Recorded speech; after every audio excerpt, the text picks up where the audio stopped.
Welcome to the Breaking Badness Cybersecurity Podcast special book club episode with returning guest Tanya Janca, aka SheHacksPurple. Tanya joined us not too long ago to discuss her first book, Alice and Bob Learn Application Security, and we are so happy to have her back to discuss her recently published second book, Alice and Bob Learn Secure Coding. Welcome back, Tanya. Thank you so much for having me, Kelly. I am so happy to see you again. It is always a pleasure to speak with you. You're so much fun. I'm so excited for this.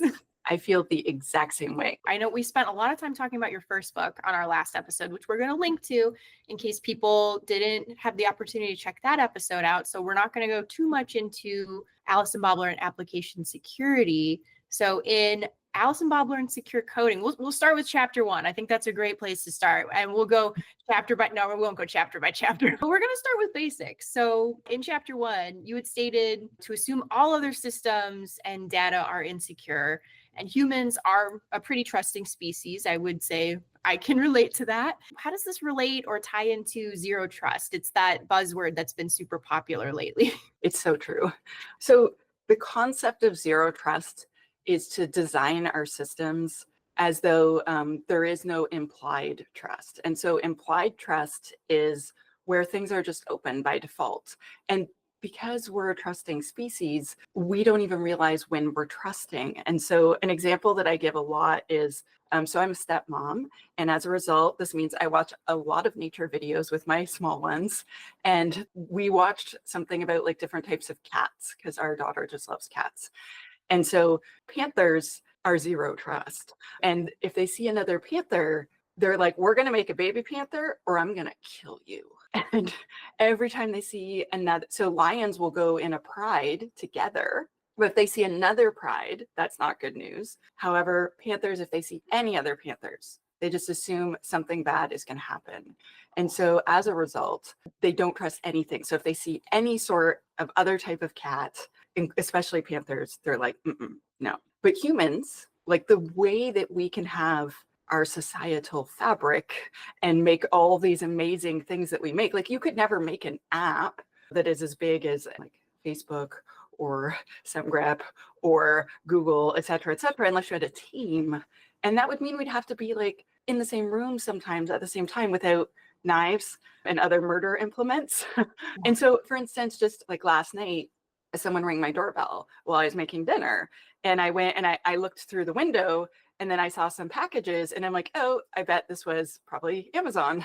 And then I opened the door. But if I was zero trust, I might wait and watch for a long time and make sure that no one was around. And like I would do a lot of things to make absolute sure that nothing was wrong. And also I'm like, do I know where these packages came from? Does it say the return address? Do you know what I mean? But I was like, oh, I saw a little smiley face. Yeah, that's for me. That I had my hair oil drip all over my luggage on my most recent trip. So I bought like a travel proof container that my followers suggested because they're very smart. So then I'm like, oh, it's got the little smiley. It's for me. So that's some trust. It's a trust in a brand. That's trust in a situation and many different things. And when we design software, we trust so much. So let's say I'm an API. So I'm the brains of the application and I get a request from the front end. I'm like, oh my gosh, I'd love to go do that for you. But really I should be like, are you really my front end? And the user that's using my front end, does it have the authority to call me and the functions? Cool, I'm gonna go fetch some data. Awesome, this data I'm fetching, am I fetching it from a trusted location or a non-trusted location? Do we store data that we got from our users here? Because is that trusted? Or is it something that we put there that we trust? So for instance, the names of the provinces in Canada, they've only changed once in my lifetime. So we had this hard-coded database and we would all take it from there and it's read-only. I trust that database because we control it completely. So then I'm going to fetch the data. Wait, is this user allowed to see this data? Is this their data? Are they asking for Callie's data? And so all these things that we should do along the way, we just trust because that's how we as a species developed. And basically, I don't know if you've read anthropologic types of histories, but basically those of us that did not trust, that were all loners, a lot of us died out because one, if you're not around other humans, it's hard to create more humans, as it turns out. But two, a lot of people were super attracted to the people that were like, hey, I'd rather never be near another human. So the people that were more social were more successful. Over time, we inadvertently breed out the other ones quite a bit. So we really trust and we really want to work together. And that is great, but it's not great for software design. I love the tie-in to different disciplines. It's so interesting. It's just, yeah, like I never would have thought there was that like anthropological tie to how we work in technology. But we can't carry that over into it. Humans have certain motivations and things that we do. And I talk about a little bit about that. I'm very fascinated by why humans make various decisions. And for instance, a lot of security folks say, oh, devs don't care about security, developers won't fix bugs, they don't care about security, they suck. And I'm like, oh, I totally disagree. I think that they have many priorities, and security is definitely one of them. Yeah. But they get paid and rewarded for features. They get promoted for features. And when you talk about culture at a workplace, it's not the crap that it says on the wall. Apparently Enron had integrity on the wall in the lobby. So it doesn't matter what you write on the wall in the lobby, it's what people get promoted on or dismissed for. That's your real culture, right? It's what's celebrated, what gets you the pat on the back that people get excited about. And if you fix a bunch of security bugs and then that just means no one's whining at you, but then you make new features and they're like, you're in line for senior dev in the next 6 months. What are you going to work on more?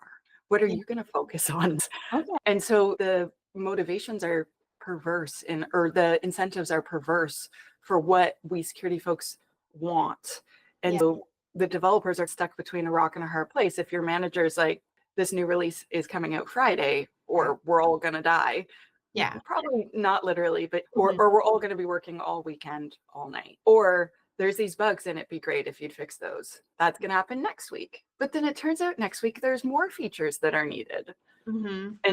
And what we need to do is talk to management about making time for things and stop blaming people that are like torn in two. If anything, they're torn in 12 because there's so many different priorities that developers are given between performance and user experience. And then there's so many things that they're expected to do. And I'm like, we're one of many.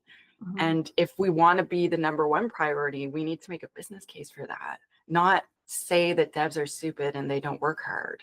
That doesn't actually solve anything. No, and it's actually quite hurtful. And I don't think it makes anybody really want to do their best work when you put them down. Yes.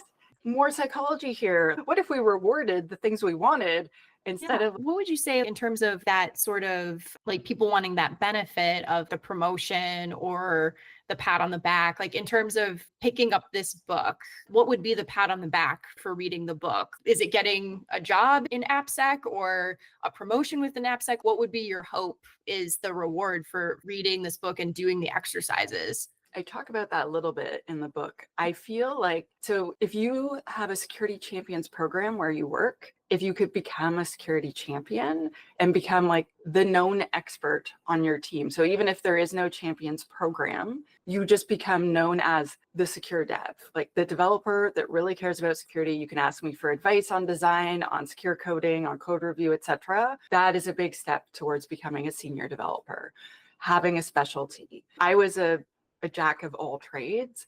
I think I worked in 16 different languages in my life. Like when I was a dev, like I would just code in anything. And I don't know why I can just read code. It's very weird. But I come from a long line of both my aunts, all my uncles are software developers. Lots of my cousins are all software developers. 2 of my cousins teach at Waterloo in engineering. And then my sister's a yoga teacher. So she's like the black sheep. And she still does good work and she still helps make people feel a lot better. But it's, wait, you're not going to do computer science? What's happening? So I come from this long line, right? But so I could just work on any project. Okay. And that was my magic. And then it turns out I was really good with clients and I was really good with leadership. And then I became like the lead dev. But I feel like when I specialized in security, I had made way more money. I had way more job opportunities. So as the jack of all trades, I could work on any team, but I didn't have deep Java knowledge.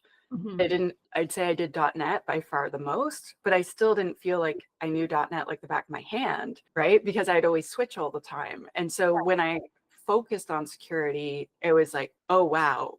And I remember it happened very quickly. It was like, we should ask Tanya. And I was like, me? And so if you become that person, and especially if you're on the champions program, whoever's running the champions program should put that in your performance review. It's like they went above and beyond. They did these things that stopped security incidents and saved us money. Their peers go to them for help. Like, this person's indispensable to the security team. And so if you want to join the security team, that's also a good step.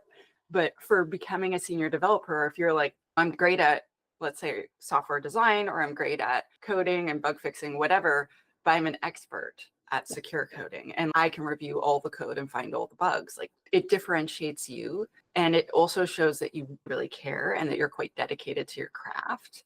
And that's something that people are very attracted to, as a person that like is very dedicated to their craft, whatever it is, like UX, performance, etc. Like, all of those are important. Oh, for sure. Absolutely. And one of the things that you include in this book are exercises to become the best AppSec developer you can be. Like, how do you know, though, that you're doing the exercises correctly in the book? Like, how can you cross-check your work because I think one of the sayings is practice doesn't make perfect, practice makes perfect, or something like that. So there's answers in the back of the book for about 80% of the questions, but some of them are exercises. Yeah. It's read up or pick your favorite concept from this part of the book and then explain it to a friend that you work with, or just a friend, until they understand it. Okay. And by teaching it to someone else, that's a learning technique. Yep. And the purpose is for them to know it.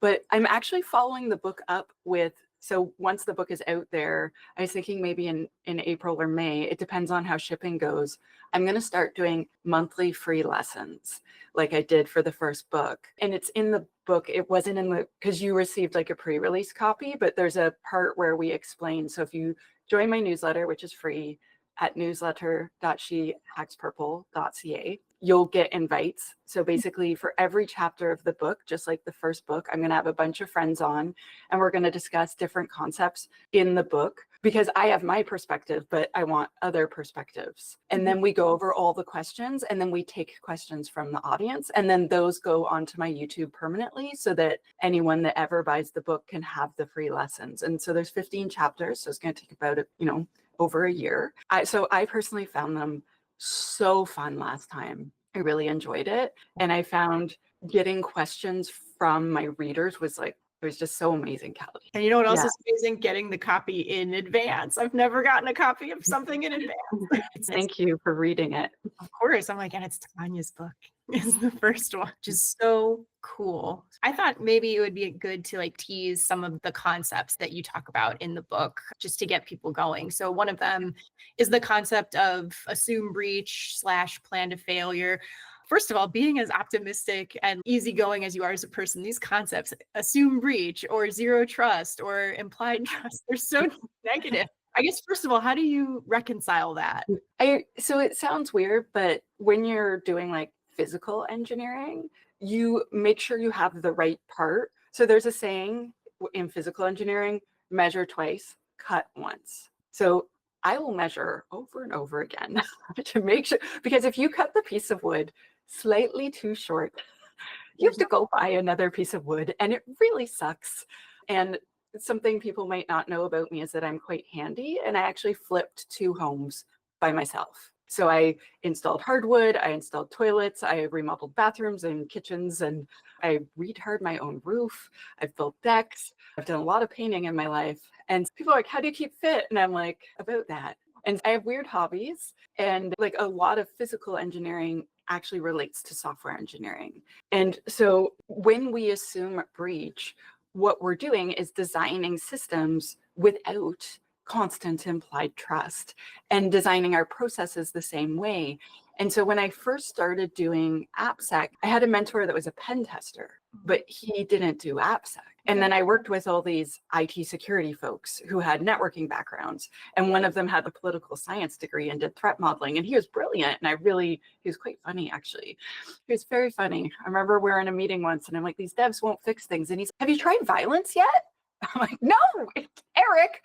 And everyone on the team was named Eric. We had 3 Erics. Okay. Anyway, there's a lot of Erics in IT security. We have a lot of Tims at Domain Tools. But anyway, when we are going to react to something, like, so we had this security incident, and I was looking how we got attacked over Christmas, and none of us were on call during Christmas because it costs 2.5x your salary to be on call during national holidays for the federal government. And so I'm like looking through the logs and I was so upset. And then I don't know where it came from, but in my head, I was like, what if this wasn't the first time? So then I looked back, and the previous statutory holiday, we've been attacked the whole day, and the previous one. And then they finally got in at Christmas. Yeah. And so this person knew our vacation policy and our overtime policy. Oh, was it an Yeah. inside job? No, I don't think so. Or it didn't look like it. Okay. We didn't find the human. We found the source, but it doesn't matter because they just don't use that IP address anymore, right? And like, we figured out where some things went, and we figured out how to stop it. And that's one of the many things that led up to my first application security program. But basically, I was like, oh my gosh. And so then I was like, I need to design defenses so this can't happen again. And that I'll be alerted if something does happen, because I felt so dumb. We didn't see it because they kept digging at us. And so I became fascinated as I eventually moved on to Microsoft. So Microsoft has like many products, as you might imagine. And I would use them to detect when like different people on my developer advocacy team got attacked, because we just had demos and they're not that important. And so they weren't under the real security team's purview. So I'm like, I get to play at security and learn and teach lessons. And that was super fascinating to be able to use every expensive tool for free. That was really nifty. Having as much Azure as you want is like pretty fun. That's cool. So like in talking about concepts like assume breach or plan to failure, has that been your experience where maybe people just aren't like, they haven't been writing code to adhere to that terminology? Yeah. So I teach about catching errors. Yeah. And most people are like, yeah, okay, I need to do that so I look professional. And then I'm like, and these are the things we should be logging. And they're like, really? All those things? And oh, that's a security event? I didn't realize that was a security event and that I should log every security. They're like, okay. Then I teach, these are the situations where you should send an alert. And the alert needs to go to a person, not some sort of mailbox that someone's going to check at some point one day, right? Because that's not valuable. Why are we writing all this code when no one's going to have the benefit of the code? Then I get like a lot of blank stares. And then I talk about like how our app needs to defend ourselves and analyzing logs. And that's more the security team is the analyzing logs, but they're just like, we really need to do that. And then we'll talk about various security incidents where it's, we saw this, then we saw this, then we saw this. Then Tanya cried, then we saw that. Then we understood why our data was for sale, bad days. And so I don't find that almost any developers are writing code that can help, so that is good evidence for when you're in court, that can alert the security team that something's happening, something that's in the correct format. So it could go to a security information and event management system, a SIM like Splunk or Sentinel or whatever, so that the security team can see. And so just bringing up these concepts often are just like completely unfamiliar with developers. And so in the book, I have a few pages about things that I think are worth triggering an alert. And I actually did a few teaching gigs while I was in Europe. And one of them, they're like, so what do we alert on? And I sent them the thing and whoa, I'm hoping that over time that maybe some security tools will be invented that will do this for us so that we can click it into Datadog or Splunk or something like that, or into our SAST or whatever AST acronym you'd like to use, but just something that one is affordable. Oh gosh, I want it to be affordable because then people might use it. And two, that's like easy to do because there are some cool logging tools or like logging collection tools. But if you haven't chose to log any security events, what am I investigating? For sure. Yeah. Something that I wanted to ask, it sounds, and you can correct me if I'm wrong, a lot of this helps reduce the need to patch later on. If you're doing it correctly from the start, you don't need to patch later on. What's your opinion about patching? Are there problems with doing it? Do people rely on it too much as a crutch? I'll let you speak to it. With custom software, there's different reasons why you would update it. And there's rarely really a patch if you think about it, because a patch implies that everyone's receiving the same patch that is a user. So if you write custom software that then you distribute thousands and thousands of copies of, right, then that would be an update that the user receives.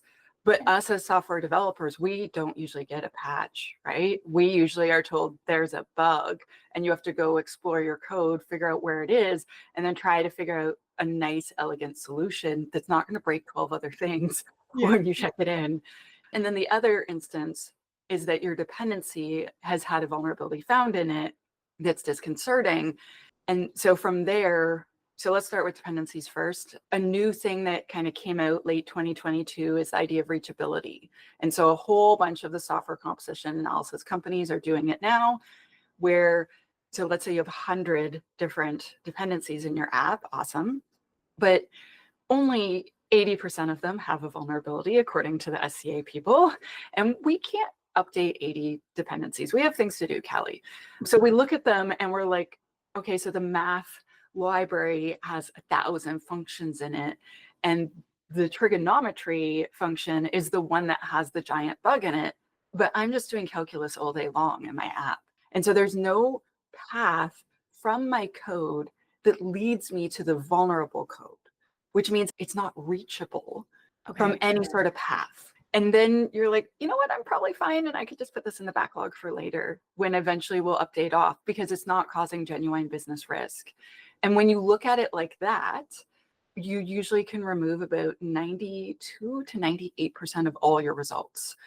And so I would do that if you can. And if you can't do that with your tool that you've bought, you can do it manually. So anything that's more than just a button click to upgrade, like you're like, I'm going to have to do sub dependencies, and then I'm going to have to do code changes, you should track the reachability, because that could be a lot faster to see, because so often it's not reachable.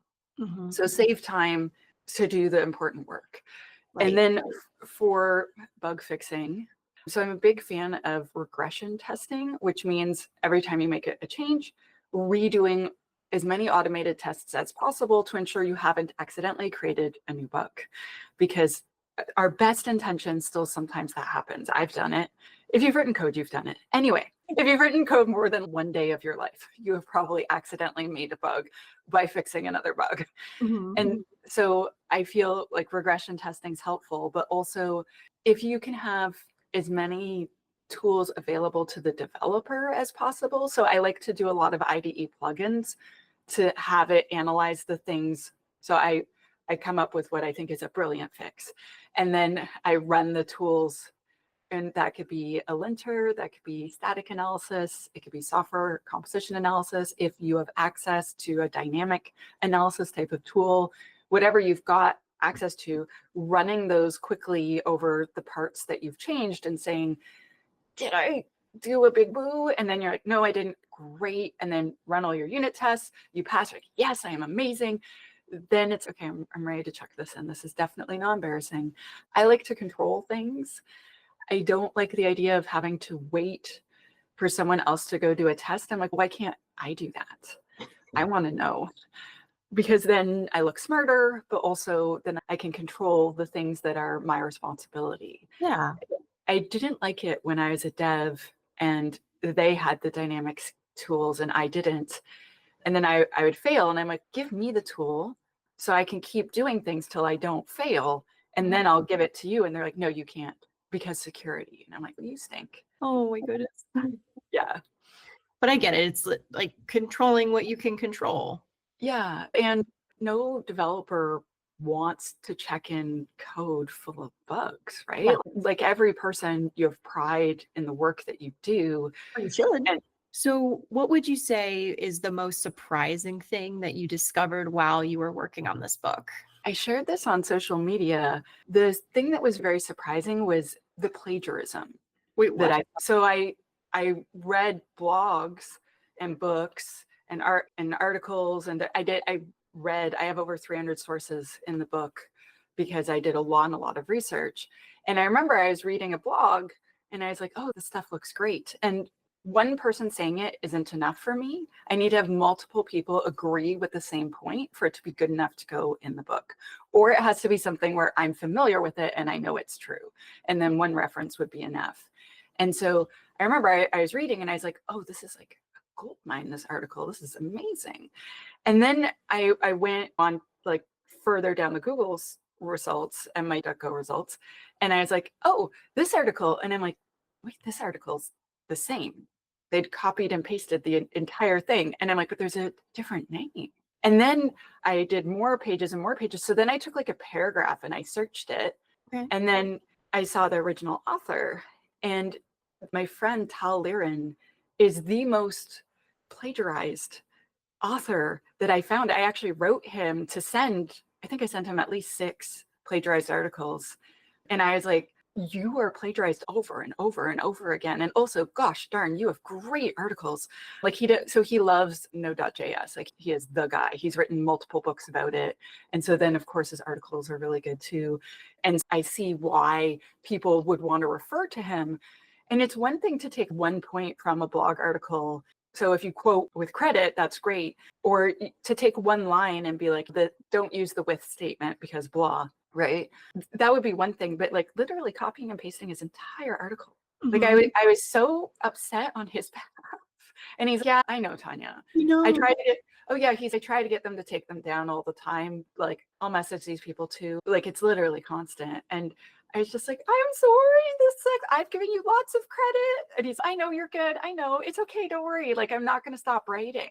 Wow. But I was so shocked I could not imagine, Kelly, taking someone's entire blog article, copying it word for word, putting it on my blog, giving them no credit, putting my name on it. And I remember when I started giving presentations, I gave this presentation called Pushing Left Like a Boss. And someone wrote me in there like, I really liked your presentation. So I built a presentation based on your presentation. And I was wondering what you think of it and if I could have your blessing to give this presentation. And she just changed my name to her name and changed my bio to her bio. And that was it. And so I wrote back and I was like, so this isn't a take on my presentation. This is my presentation, but with your name. And she's, I just really like it. And so what I did was I wrote her and I was like, what if you present it, but say I wrote it? Because I'm cool with that. What if you're like, I'm so, and I think this message is important. And this lady named Tanya made this presentation and then you just go and she's, I can do that. I'm like, I totally give you permission to do that. That would be super cool. And so then we're friends now actually, because I was just so excited about your message. And she'd asked me, so she could tell it was weird, but she didn't know how to say the things she wanted, or maybe, do you know what I mean? I don't have a complete thought. Help me complete this thought. And so then I took a bunch of my talks and I open sourced them in my GitHub repo and I made lessons on how you can deliver my talks.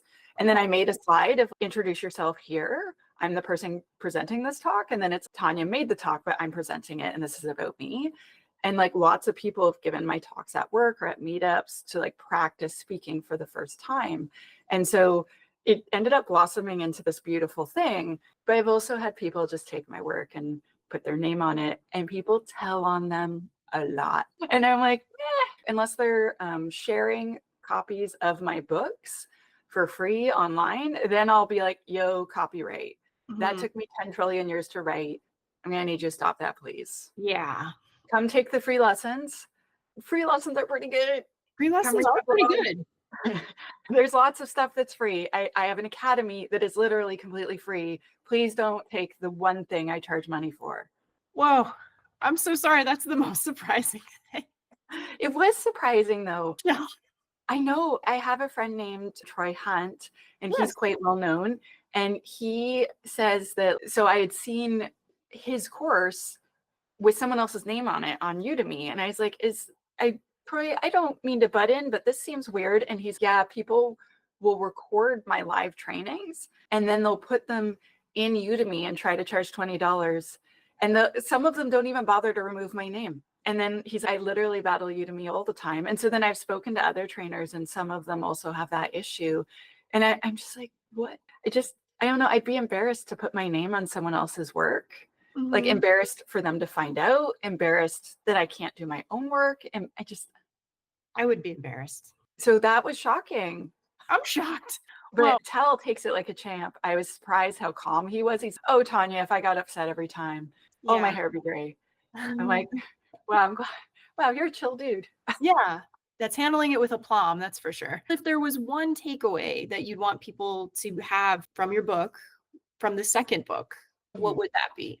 Okay, so if you are a software developer and you are listening, so first, obviously, I'd love you to read the whole book. But if you're going to learn only one thing, it is about validating everything before you proceed with the rest of the logic of your app. So you receive data, you validate it's what you're expecting. You're going to connect to someone, you validate this connection is from a trusted source. Like every single thing that you do, you validate it before you continue. And by validation, so let's say it's a date of birth, right? So is it a date for starters? Is it in the format it should be in? Because if it's not in the right format, it's probably an attack, right? If you're an API and you're getting it from the front end, there's no typos, right? Like it should be the right format. Is it in the past? Is it 1,000 years in the past? Because I don't know anyone that old. Do you? And going through and making sure that it literally is everything it should be. And then you proceed with all the rest of your logic. Because if everyone did that, half the vulnerabilities on the internet, we could just say goodbye to overnight. And so if I can teach them to unfortunately unlearn our trusting nature just when it comes to computers, Kelly, things would be so much better. Yeah, I fully agree. Wow. I'm very excited about your book at when it'll be out when this is published. So that's exciting. Where can people find it? People can find it on Amazon. So amazon.com.ca.uk.in, etc. You can find it directly from Wiley, my publisher. If you go to SheHacksPurple.ca/books, you can actually see like a list of every single place that sells it with a link to the book so that whatever country you're in, it can be shipped directly to you. So Tanya, what else do you want folks to know before we exit today? Is there any special projects that you're working on other than this book? Anything that you're excited about that you really want to share on the podcast before we leave today? So I had something super wonderful happen this week, Kelly. So I was giving a talk, as I do all the time, because that's my favorite thing. Yeah. And during sound check, the AppSec team said, oh, our CISO wanted to say something to you before you go on. And I was like, sure, sounds great. And the CISO came on and she said, so I know you because I'm one of the recipients of the SheHacksPurple Diversity Scholarship. And that changed my whole career trajectory. And for listeners that don't know, I started this diversity scholarship to put people for free through my Application Security Foundation program so they could get their first job in AppSec. And we had people who were nurses, who were teachers. We have a famous student who just had high school who was working on an oil rig in the middle of the ocean, and he's a full-time AppSec person now. And there's just not enough diversity, and there's so many people that don't have the same starting place as everyone else. So we started this thing and we ended up putting up over almost 200 people through, which was really exciting. And so she was like, it changed my entire career, so thank you. And I was just like, oh my God, I'm not crying, you're crying. It's like, it's so touching. And so first of all, oh my gosh, to go from 2021 to 2025 to being a CISO, that's outstanding. Yeah. And I'm friends with some of the AppSec team, and they had told me how they loved their CISO and she was so brilliant and amazing. And so then I get to meet her and then it's awesome. And so I guess I'd really like listeners to think about how kindness can come back around to you in this wonderful way.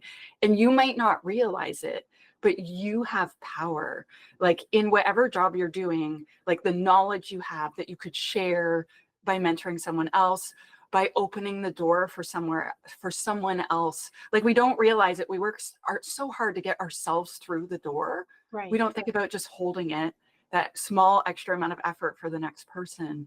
And so it all started with this conversation from a friend. She's Black, and she was saying like, I can never afford a SANS course because I'm a Black woman. And some white males were saying, it costs the same as everyone else. And she's, yeah, but you're not supporting your entire extended family. And you aren't also disabled. And you also don't have your dad in jail or this or that, or all these other things that some of us are dealing with because we are economically and societally disadvantaged. We don't have the same starting place as you. And so I was like, how can I help with this. And so anyway, it was magical, Kelly, and thank you for letting me share my little story. Of course. Yeah, like listeners know, we end usually talking about gold guidance and grievances when I'm on with my co-hosts Tim and Taylor. There's too many grievances recently, so it's nice to hear a story like this that has a lot of hope. Yeah. So thank you so much for sharing that. It's definitely one that we need to keep in mind going forward, that kindness is so important. Awesome. Tanya, this has been wonderful. It is always wonderful talking with you. I'm so glad we got to do this. Thank you so much for being here. Where can people find you? So if you go to SheHacksPurple.ca, that's my website. But if you look up SheHacksPurple, I am all of those accounts. So if you like Blue Sky, I'm there. If you like Mastodon, I'm there. If you like Instagram, I'm not there.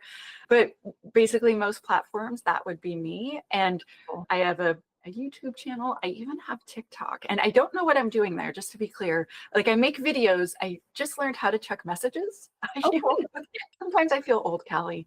But I'm trying really hard to share everything, every place that I can. So you are super findable. We're so excited about your book. I'm going to share the link where people can find it. But again, thank you so much, Tanya. Thank you to our listeners for being here today. We hope you join us again for next week for another all new episode of Breaking Badness. Thanks, everybody. That's about all we have for this week. You can find us on Twitter @DomainTools. All of the articles mentioned today will be included in our blog post, which can be found at blog.domaintools.com. Catch us every Wednesday at 9 a.m. Pacific Time when we publish our podcast and blog. That's it for this week. We'll see you again next week on another episode of Breaking Badness. Until then, remember, don't drink and click.